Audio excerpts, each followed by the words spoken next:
Kita ketahui bersama bahwa kenaikan kasus positif yang tajam menyebabkan tingkat keterisian tempat tidur di rumah sakit juga semakin meningkat. Pemerintah telah mempelajari berbagai opsi penanganan COVID-19 dengan memperhitungkan kondisi ekonomi, kondisi sosial, kondisi politik di negara kita Indonesia, dan juga pengalaman dari negara lain. Dan pemerintah telah memutuskan PPKM Mikro masih menjadi kebijakan yang paling tepat untuk menghentikan laju penularan COVID-19 hingga ke tingkat desa atau langsung ke akar masalah, yaitu komunitas.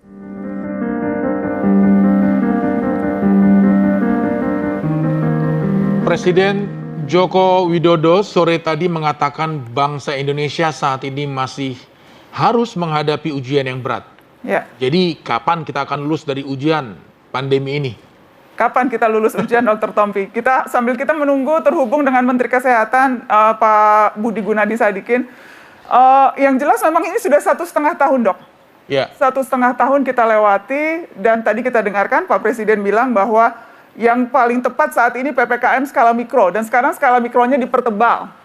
Jadi istilah kerap berubah, tetapi situasi kita lihat tidak banyak berubah. Dr. Tompi melihatnya seperti apa? Seberapa ketat seharusnya ini diberlakukan kalau memang kita serius mau mengatasi pandemi? Kalau sejujurnya yang saya lihat adalah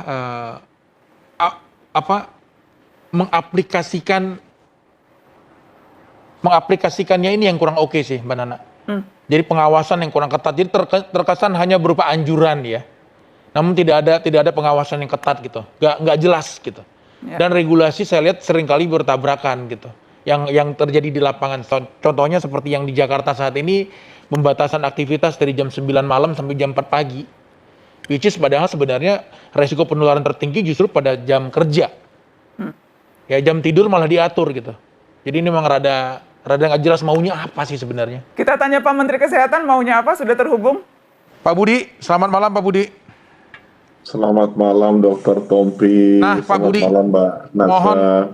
Mohon dijelaskan Pak tentang ide pembatasan aktivitas dari jam 9 malam sampai jam 4 pagi gitu. Kenapa bukan justru pada jam aktivitas kerja gitu? Di mana resiko penularan akan sangat besar dengan mobilisasi penduduk, Pak. Memang Pak Presiden sudah memutuskan bahwa kita akan menjalankan PPKM Mikro dengan kondisi yang lebih ketat dari PPKM Mikro sebelumnya. Perdebatan mengenai PPKM Mikro, lockdown, atau PSBB, itu sebenarnya kalau di mata saya substansinya sama. Adalah bagaimana kita mengurangi mobilitas. Apakah itu namanya apapun, yang penting buat kita mengurangi mobilitas. Dan di kita sih pemerintah udah yakin bahwa mobilitas di daerah-daerah memang yang laju penularannya tinggi, itu harus kita kurangi. Itu sebabnya kemudian kita ambil langkah untuk memperketat PPKM Mikro. Sebenarnya itu tadi, peraturan jangan terlalu sering berubah-ubah. Tapi realnya pengawasannya seperti apa tuh Pak? Karena kan kita lihat sekarang pada kenyataannya di lapangan, ya, orang tidak pakai masker ya udah nggak ada yang negur gitu, nggak ada pengawasan langsung dari aparat gitu. Kalau Ya. mengharapkan kedewasaan masyarakat sepertinya belum nyampe deh Pak. Saya mungkin nggak diambil media, tapi dalam seminggu terakhir ini saya 2 kali ke Kudus dan sekitarnya, 1 kali ke Madiun, 2 kali ke Bangkalan. Kemudian saya juga 3 hari terakhir berjalan dengan Pak Panglima dan Kapolri mengunjungi 7-8 kecamatan yang ada di Jakarta yang paling merah. Saya akui yang Mas Dr. Tompi katakan benar bahwa ini ada masalah di eksekusi. Ini masalah di tindakan lapangan. implementasi di lapangan. Ini bukan masalah aturannya 25%, 50%. Kenyataannya di lapangan memang eksekusinya yang harus kita perketat. Itu juga arahan Bapak Presiden cuma 2. Implementasi lapangannya dipastikan benar, nggak hanya dengar, nggak hanya teori. Kemudian vaksinasi dipercepat. Saya datang lihat sana Dr. Tompi, Mbak Najwa. Terus terang, ya masih banyak yang belum memakai masker. Itu satu ya.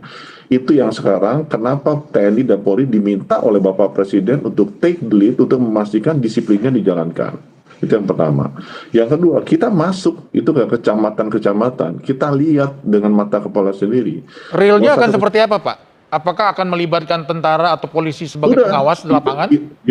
Itu yang terjadi adalah kita bertemunya dengan Kapolres dan Dandim di sana. Jadi semua titik itu Kapolres dan Dandim sudah 7 kecamatan kita datangi, mereka take the lead untuk memastikan bahwa disiplinnya dijalankan. Tapi Bapak menyadari nggak Pak, bahwasanya bahkan di kalangan tentara atau polisi sekalipun masih banyak yang meragukan COVID ini ada, Pak? Kalau itu mesti ditanya ke Pak Panglima. Ya, tapi yang jelas yang saya lihat di setiap kecamatan yang kita datang, tentara dan Polri-nya semuanya sudah diminta dan ada hadir di sana diberikan instruksi oleh Pak Panglima dan Kapolri sendiri. Pak Menkes, Pak Menkes, malam ini Mata Najwa take over belak-belakan dokter, karenanya Dr. Tompi adalah host Mata Najwa malam ini, dan juga tadi sebelumnya kita belak-belakan mendengarkan cerita dokter-dokter yang berjibaku, baik di Jakarta, di Kudus, dan juga di Lamongan tadi. Secara umum seperti ini, Pak Menkes, saya yakin Anda juga sudah tahu faktanya. Pasien antri, tempat tidur kurang, stok oksigen menipis, dokter kelelahan. Apa rencana Kementerian Kesehatan untuk mengatasi kendala-kendala ini? Kejadian ini terjadi juga di bulan Januari Februari. Ya, untuk membuat konteksnya sama, kejadian Januari dan Februari lebih parah daripada yang sekarang karena banyak dokter dan perawat yang wafat pada saat itu. Ya. Saya sedih melihat ini terjadi karena kita juga sudah sama-sama mengantisipasi ini dan kita mencoba mengedukasi rakyat agar ini jangan terjadi, tapi faktanya sudah terjadi. Apa yang kita lakukan sekarang? Yang pertama saya lakukan adalah kita sudah menambah jumlah kamar rumah sakit terus-menerus dari 60.000 di awal tahun, sekarang sudah 85.000 dan kita siapkan akan naik 90.000. Terisi sampai sekarang 53.000 secara nasional, naik dari 23.000 sebelum Lebaran. Kita masih ada room sekitar 25.000 lagi di atas dan kita akan naikkan itu menjadi 35.000. Dokter-dokter dan perawat sakit, saya confirm. Saya datang ke Kudus, 300 kena. Ada satu dokter umur 70 tahun, spesialis THT, terkena. Saya sangat khawatir, karena saya tidak mau kehilangan dokter seperti yang lalu, saya suruh dia langsung dibawa ke dokter Karyadi. Untuk informasi Mbak Najwa, semua dokter itu sembuh, yang dokter 70 tahun sembuh. Saya mendapat kabar ada satu di Kudus yang terkena. Tapi kalau saya bandingkan dengan di Februari dan Januari, dari jumlah yang terkena, yang survive sekarang untuk dokter dan perawat jauh lebih baik, Mbak Nana. Pak Budi, tetapi ada satu hal saya rasa yang harus ditekankan Pak Budi, dan ini belum kelihatan di lapangan gitu. Kalau upaya untuk menambahkan bed, upaya untuk yang sifatnya mengobati, tentu langkah yang harus ditempuh ya Pak. Tapi yang terpenting sebenarnya adalah bagaimana memutus rantai penularan. Karena kalau enggak negara kita nggak akan pernah keluar dari lingkaran setan ini nih Pak. Nah, justru kami sebagai masyarakat gitu melihat ya untuk masyarakat yang peduli tentunya melihat upaya untuk memutus rantai ini masih lemah sekali Pak. Dan saya rasa kehadiran pemerintah harus kuat di situ Pak. Kalau enggak ini cuma masalah waktu kita akan KO. Hanya masalah waktu. Dan saya yakin Anda udah berhitung untuk itu Pak. Dr. Tompi, saya sangat setuju dengan pendapat dokter bahwa kita harus perkuat di sisi hulu, bukan di sisi hilir. Kita harus perkuat di sisi sebab, bukan di sisi akibat. Di sisi itu perintahnya Bapak Presiden exactly. Kita diminta untuk memperkuat implementasi lapangan PPKM Mikro, which is di sisi hulu, itu protokol kesehatan juga testing tracingnya, dan kita diminta untuk mempercepat vaksinasi juga di sisi hulu. 3 strategi sesuai anjuran WHO itu semuanya untuk orang sehat. Yang orang sakit kan yang ngurus rumah sakit therapeutics. Nah, sekarang masalahnya itu tadi, implementasinya seperti apa? Cuma saya kasih angka ya Dr. Tompi ya. Baik. Waktu kita Januari, Februari, kita tesnya itu, sampelnya itu sekitar 50.000. Dr. Topi sekarang bisa lihat kita sering sekali di atas 100.000. Kita waktu itu mungkin orangnya sampelnya baru 20 ribuan atau 15 ribu, itu orangnya. Sekarang kita sudah kena 50 ribu sampai 60 ribu. Apakah itu cukup, Dr. Tompi? Aku bilang belum. Banyak orang bilang saya udah di atas WHO, 1/1000 per minggu. Saya bilang itu WHO untuk positivity rate 5%. Positivity rate kita terlalu tinggi. Jadi please naikkan itu. Saya setuju sama Dr. Tompi. Nah sekarang yang kedua, yang paling masalah adalah disiplin masyarakat untuk memakai masker. Itu yang memang harus kita tekankan. Nah itu masalahnya masalah kita bersama. Saya di sektor kesehatan sangat bergantung kepada TNI Polri untuk melakukan hal ini. Ya kalau saya bilang ya, sebenarnya pandemi ini pasti akan berakhir. Ya setidaknya akan berubah menjadi epidemi. Dan itu kitalah yang bisa menentukan. Kita yang bisa menentukan berapa lama sih ini akan berlangsung. Kita yang akan menentukan berapa banyak sih teman-teman kita tertular masuk rumah sakit dan wafat. Kita yang akan menentukan berapa dalam ekonomi kita akan terprosok. Prediksi Anda berapa lama, Pak? Saya bilang, Pak Dr. Topi, semua orang memprediksi selalu salah.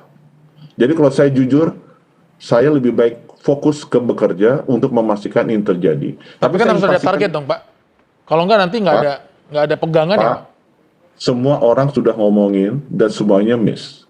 Kerjaan saya adalah target yang saya kejar. Saya akan target vaksinasinya kalau bisa saya kejar secepat mungkin tahun ini selesai. That is exactly yang saya bisa bicara. Karena it is under our control. Yang lainnya tidak under our control. Cuma saya mau tutup satu lagi, Mbak Nane. Kenapa saya bilang, ini penting bahwa ini harus bersama-sama. Nggak mungkin kita sendiri. Kita nggak mungkin maju dengan saling menyalahkan gitu.